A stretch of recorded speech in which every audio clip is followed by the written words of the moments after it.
Magazine second exercise 6 1 2 3 start. महोदय, बहुत बड़ा अंश अनुभव और लोगों की कही सुनी बातों से, देखे हुए दृश्यों से और कुल तथा समाज की परंपरा से प्राप्त होता है। सिनेमा इस सभी प्रकार के ज्ञान की प्राप्ति में सहायक हो सकता है, क्योंकि यह मनुष्य की दृश्य और श्रव्य अनुभूतियों के क्षेत्र को बहुत ही बढ़ा सकता है।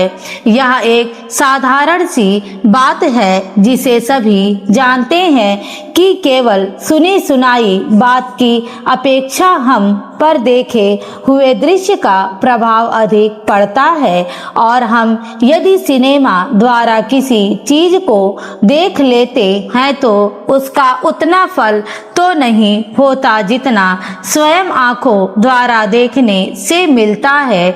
उससे तो कहीं अधिक अमिट छाप किसी के सामने किसी दृश्य के वर्णन करने से पड़ती है।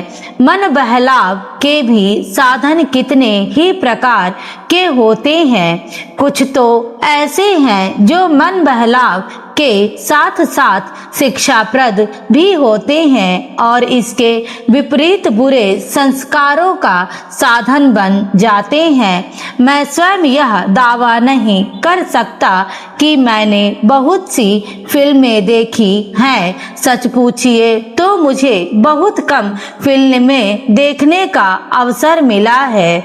मेरे पास जो खबरें पहुंचती हैं बहुतेरे विश्वसनीय भाइयों और बहनों द्वारा जो शिकायतें पहुंचाई जाती हैं, उनसे मालूम होता है कि बहुतेरी फिल्में दूसरी कोटि की हैं, जो शिक्षा अथवा मन बहलाव का साधन न बनकर बुरी वासनाओं को जागृत करती हैं, विशेषकर युवकों के चरित्र पर बुरा प्रभाव डालती हैं। हो सकता है कि इस प्रकार की फिल्में अधिक लोकप्रिय होती हो, उनके द्वारा अधिक पैसे कमाए जा सकते हो।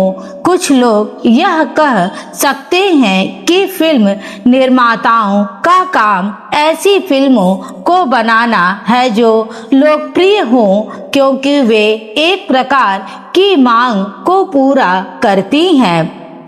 यह भी कहा जा सकता है कि फिल्मों का ध्येय मन बहलाव ही है।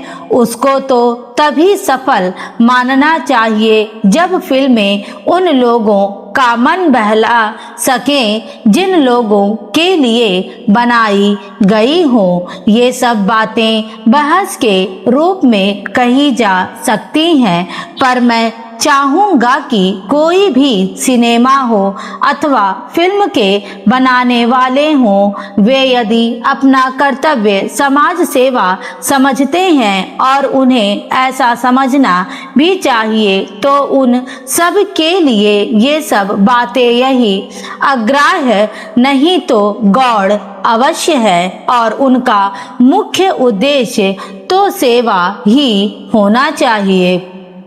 सेवा तभी तक सेवा रहती है जब तक वह सेव्य का हित करे, ना कि उसे गिराए। इसलिए मैं चाहूँगा कि फिल्म बनाने वाले इस पर विचार करें कि उनका उद्देश्य क्या है। उद्देश्य सेवा ही होना चाहिए, और सेवा के साथ साथ यदि धनोपार्जन भी हो जाए तो निर्दोष है। यदि धनोपार्जन ही उद्देश्य हो और सेवा ना हो तो वह अग्राह्य होना चाहिए। यदि मनुष्य अपने स्वार्थवश कुछ ऐसा काम करता है जो उसके व्यक्तित्व लाभ के लिए तो ठीक हो, पर जिससे समाज को हानि पहुंचती हो, तो उसे रोकना पड़ता है। स्टॉप।